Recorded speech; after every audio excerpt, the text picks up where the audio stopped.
സത്യത്തിൽ പ്രേതം ഉണ്ട് എന്നൊക്കെ പറഞ്ഞു കേട്ടിട്ടുണ്ട്. പക്ഷെ അതിൻ്റെ ഉള്ളിൽ കയറണം എന്നൊക്കെ തോന്നും, പക്ഷെ കയറരുത്. പ്രത്യേകിച്ചൊന്നും പറയാനില്ല. എന്നിട്ട് ലൈഫ് അടിപൊളിയല്ലേ? അടിപൊളി, സൂപ്പർ. അതാ ടീച്ചറെ വീട്ടിലേക്ക് വന്നിരിക്കുകയാണ്. ടീച്ചറിനെ വിളിക്കാൻ വേണ്ടിയിട്ട് ടീച്ചറെ കാണിച്ചു തരാം. മൊത്തം കാണിച്ചു തരാം. ഇവിടെ ഉണ്ട്. ടീച്ചർ വരാൻ മതിയായി. ഞങ്ങളിതവിടെ കുറ്റിപ്പുറം പാർക്കിലേക്ക് വന്നിരിക്കുകയാണ്. മിക്കതും പേജ് ഞാനും കൂടി എവിടെയെങ്കിലും പോവുകയാണെങ്കിൽ അത് കുറ്റിപ്പുറം പാർക്കായിരിക്കും. ഞാൻ അവളെ കാണിച്ചു തരാം. പി ജെ കുറേ കാലത്തിന് ശേഷം കേരളത്തിലേക്ക് തിരിച്ചു വന്നതിനെ പറ്റി എന്താണ് പറയാനുള്ളത്? പ്രത്യേകിച്ചൊന്നും പറയാനില്ല. ഗൈസ്, പി ജെക്ക് ഒന്നും പറയാനില്ല. എങ്ങനെയുണ്ട് കല്യാണം കഴിഞ്ഞിട്ട്? ലൈഫ് അടിപൊളിയല്ലേ? അടിപൊളി, സൂപ്പർ വൈബാണ് ഗൈസ്. അപ്പോൾ കൂടുതലൊന്നും പറയാനില്ല. ഇനി ഇവിടെ പ്രത്യേകിച്ചൊന്നും കാണാനും കേൾക്കാനൊന്നും ഉണ്ടാവില്ല. കോപ്പിറൈറ്റ് വരും. ഞങ്ങൾ ഫുഡ് കഴിക്കാൻ പോണതും പിന്നെ എന്തെങ്കിലുമൊക്കെ അല്ലറ ചില്ലറ കണ്ടിട്ടുണ്ടെങ്കിൽ അതൊക്കെ കൂടി ഒരു ചെറിയൊരു വ്ളോഗായിരിക്കും.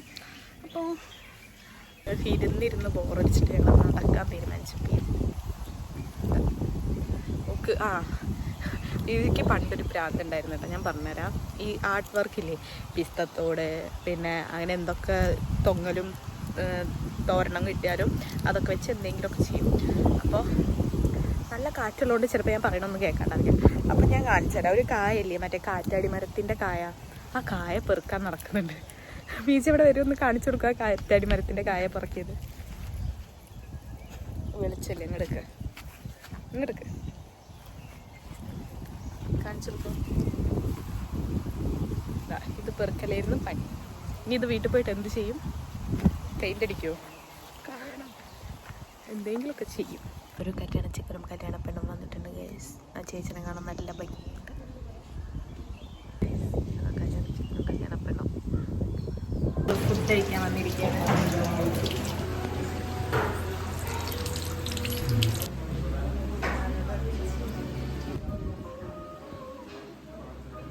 ഞങ്ങളങ്ങനെ ഫുഡ് കഴിച്ച് കഴിഞ്ഞ് ഈ പോവാണ്. നല്ല വെയിലാണ്, നട്ടുച്ച വെയിലാണ്. ഞങ്ങൾ പോട്ടെ പോയി. അങ്ങനെ ഞങ്ങൾ അടുത്ത ലൊക്കേഷൻ ഡെറ്റ് ലവ് സ്കൂൾ വരക്കര. ഞങ്ങൾ ഇവിടെ വന്നിരിക്കുകയാണ്. ഇവിടെ നിറയെ ഞാവൽപ്പഴമൊക്കെ ഉണ്ട്. അപ്പോൾ അതൊക്കെ പൊട്ടിച്ച് തിന്നണം. പൊട്ടിക്കല്ല, നിലത്ത് വീണ് നടക്കുന്നുണ്ടാവും, അത് തിന്നണം. പിന്നെ കുറച്ച് നേരം ഇവിടെ അങ്ങനെ വെറുതെ ഇരുന്ന് വർത്താനം പറയണം. അതൊക്കെയാണ് ഇനി അടുത്ത പരിപാടി. മൊത്തം കിടക്കണം, മൊത്തം ഞാവലാണ്. നമുക്ക് അവിടെ ഒരു ഇത് കാണാണ്ട, അതായത് ഒരു ബിൽഡിങ്, വീഡിയോയിൽ കാണുന്ന ബിൽഡിങ്ങില്ലേ, ഈ കാണുന്ന ബിൽഡിങ്, അത് TTCയുടെ. അതിന് പിന്നിൽ വലിയൊരു കഥ ഉണ്ട് ഗൈസ്. ഞങ്ങൾ 7ാം ക്ലാസ് പഠിക്കുമ്പോഴായിട്ട് ഞങ്ങൾക്ക് ക്യാമ്പ് ഉണ്ടായിരുന്നു കേട്ടോ. എന്നുവെച്ചാൽ 7 ദിവസത്തെ ക്യാമ്പല്ല, 2 ദിവസത്തെ ക്യാമ്പായിട്ടിരുന്ന് തോന്നുന്നു. അതിന് ഞങ്ങൾ അവിടെ താമസിച്ചിരുന്നത്. അവിടെ വന്നിട്ട് ഞങ്ങളിങ്ങനെ പറയുമായിരുന്നു പ്രേതക്കഥയൊക്കെ. എന്നിട്ട് സത്യത്തിൽ പ്രേതം ഉണ്ട് എന്നൊക്കെ പറഞ്ഞു കേട്ടിട്ടുണ്ട്. പക്ഷേ എനിക്കറിയില്ല കേട്ടോ അവിടെ പ്രേതം ഉണ്ടോന്നു. എന്നിട്ട് ഞങ്ങൾ അന്ന് അവിടെ കടന്നിരുന്നു. എന്നിട്ട് ഞങ്ങളിങ്ങനെ ടീച്ചേഴ്സ് തന്നെ, ഞങ്ങൾ മീൻസ് അന്നത്തെ നല്ല കമ്പനിയുള്ള ടീച്ചേഴ്സ് ഉണ്ടാവില്ലേ, ടീച്ചേഴ്സ് തന്നെ അങ്ങനെ പറഞ്ഞ് പേടിപ്പിക്കും. പുറത്തൊന്നും ഇറങ്ങണ്ടട്ടാ, കിടന്നുറങ്ങിക്കോളുണ്ടു അങ്ങനെയൊക്കെ പറഞ്ഞിട്ട്. പക്ഷെ ഇപ്പോൾ അതൊക്കെ പൂട്ടിയിട്ടിരിക്കും. ഞാൻ കുറേ ആയി ഈ സൈഡിലേക്കൊക്കെ വന്നിട്ട്. അപ്പോൾ അത് അവിടെയൊക്കെ പൂട്ടിയിട്ടിരിക്കുകയാണ്. അതൊക്കെ ഒരു നൊസ്റ്റാൾജിയ, ഓരോന്ന് പറഞ്ഞ് പേടിച്ചതൊക്കെ. പക്ഷെ വൈബായിരുന്നു കേട്ടോ സ്കൂളിൽ മൊത്തം തെണ്ടി നടക്കാൻ. 7ാം ക്ലാസ് വരെ പഠിച്ചിട്ടേ ഉള്ളൂ. മീൻസ് ഞാൻ സംഭവം 5, 6, 7 മാത്രമേ പഠിച്ചിട്ടുള്ളൂ. പക്ഷെ പഠിച്ച 3 കൊല്ലം വൈബായിരുന്നു. എനിക്ക് ഇപ്പോഴും ഒരു ചെറിയ പേടിയൊക്കെ ഉണ്ട്. കാരണം അന്ന് തന്നെ ഇതെന്ന് വെച്ചാൽ നല്ല പഴക്കമുള്ള ബിൽഡിങ്ങാണ്. എന്നുവെച്ചാൽ എത്രയോ കൊല്ലത്തെന്ന് വെച്ചാൽ പാലക്കാട് എന്തോ ഡയറ്റാണല്ലോ ഇത്. അതുകൊണ്ട് എനിക്ക് നല്ല പേടിയുള്ള സ്ഥലമാണ്. പക്ഷെ ഇപ്പം ഇങ്ങനെ കാണുമ്പോൾ ഇപ്പോഴും പേടിയുണ്ട്. നല്ലൊരു വൈബ്. നോക്കിയൊക്കെ അതിൻ്റെ ഉള്ളിൽ കയറണം എന്നൊക്കെ തോന്നും, പക്ഷെ കയറരുത്. എൻ്റെ മനസ്സിൻ്റെ ഉള്ളിൽ എവിടെയോ പറയുന്നുണ്ടോന്ന് പോയി വയ്ക്കാലോ എന്ന്. പക്ഷെ വേണ്ട.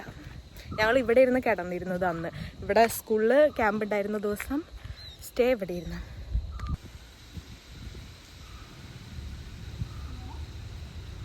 ഇതാ പീജനെ തിരിച്ച് സേഫാക്കി വീട്ടിലെത്തിച്ചിട്ടുണ്ട്. പീജ് തിരിഞ്ഞപ്പോൾ തിരിച്ച് സേഫാക്കി വീട്ടിലെത്തിച്ചിട്ടുണ്ട്. എന്താണ് പറയാനുള്ളത്? ഒന്നും പറയണ്ടാവില്ല അല്ലേ? ഞാൻ ചെറുപടിക്കുന്നിട്ട് പോവും.